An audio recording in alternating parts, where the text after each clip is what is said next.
I can't tell you how many old guys have seen me walking in a hoodie and they're like, that's a vintage hoodie. I love that. Where can I? And they're like, oh! Jim Southam and Clayton Sparks say small stores have had a tough time getting fair prices for wholesale weed. Southam says he's sometimes even had to settle for subpar pot just to put something on his store shelves.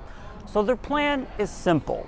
Co-op members plan to cut out the middleman charging high premiums and become their own suppliers. That way, they hope to better compete against large chains and publicly traded corporate giants like Tweed.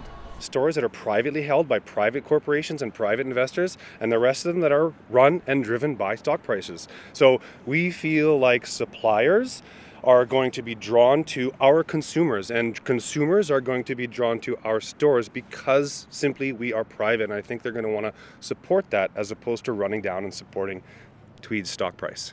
Their gamble might just work, according to a University of Regina economics professor. If you think of your stereotypical cannabis consumer, they're not terribly fond of either big government or big business. So this kind of, hail to the small guy marketing pitch might play very well with this audience. Right now, there are 36 legal pot shops operating in Saskatchewan, and about a third of them are either publicly traded companies or a chain of stores across the country.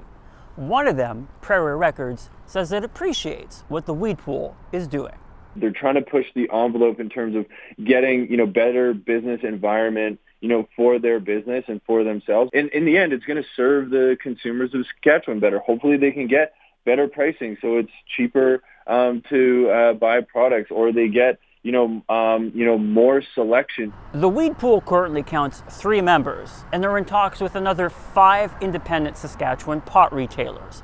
But their hope is that they'll grow big enough that they can not only supply themselves and other stores, but begin planting their own crops so that they can make their own made in Saskatchewan supply right here. Guy Kenville, CBC News, Saskatoon.